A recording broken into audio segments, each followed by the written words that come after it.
stood up and walked over to the blinds. It was then that I knew whatever was making me feel this way had to be outside. When I looked out, I saw a deer go running down the street outside my house. A couple of seconds after the deer ran by, I saw something else go running down the street after the deer. The creature was covered in thick dark fur. It had large human-like hands with long claws instead of fingers. Its legs looked human, but sort of backwards. It also had a wolf-like head. It was tall, about 2/3 the height of the light post outside my window. It was also extremely fast. After seeing that, I could not fall asleep, and for a while, I was a bit too scared to even look outside. I don't really believe in the paranormal, but I do like listening to such stories. I always look for a good explanation for everything. I'm starting to believe there are things that we haven't officially discovered yet. As I walked towards the duck and chicken pens, movement from inside one of them caught my eye. I was just about to turn and go back to the house, but a low growl made me pause once more. I turned my head to look back towards the chicken pens. My eyes widened as I saw a large silhouette sneaking along the side of the pens. I had my phone with me to use the flashlight and pointed my light right at the animal, hoping to blind it. This creature had longish, dusty gray-brown fur covering its body, with a small patch of lighter gray painting its chest, and its overall physique reminded me of a big cat.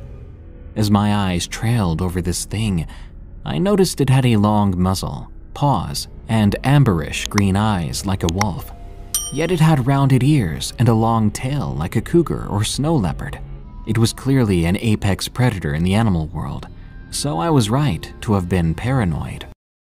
At some point during the night, out of nowhere I snapped awake, heart racing, and a cold sweat, instantly terrified, and I had no clue why. I could hear slight breathing just over the covers, like something was watching me right above my blanket. I was frozen beneath my covers, eyes wide open, more frightened than I've ever been. I could hear it moving around my room. I found the courage to reach out from my covers and grab the remote to the television. I clicked it on and lay there, still too scared to take my head out from beneath my covers. After a while, I slowly pulled the covers down and looked toward my door. It was ajar, and I saw a large, perfectly symmetrical black ball moving slowly out of the room. And I knew I wasn't just seeing things, because it was blacker than the dark around it. I peered at the other end of the ladder, and in the dim moonlight, I could see these long, skinny wrists and two little hands gripping the last rung on the ladder. The fingers were not long and pointy. Rather, they were short and stubby. When the ladder was level with the boat, the creature let go, making me and the ladder smash down in the back of the boat. Immediately, I scrambled to my feet and ripped that ladder further up onto the boat, so nothing could jump up and grab it. I didn't have a flashlight handy, but I could see the figure peering up at me with milky gray eyes. It began to run back and forth to and from the boat.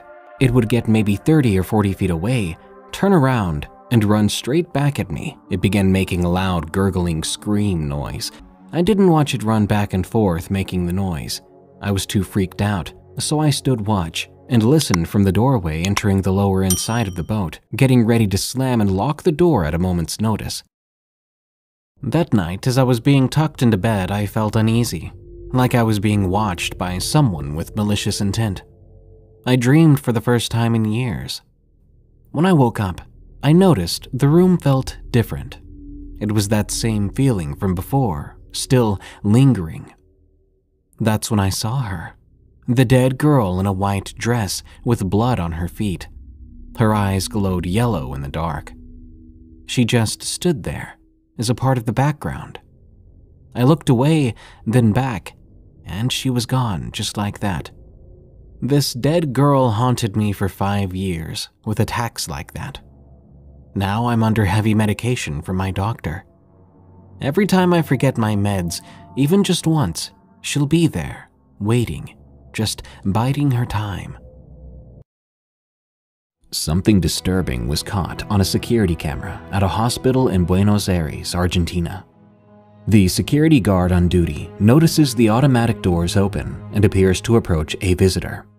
However, there is no visitor to be seen on the security footage.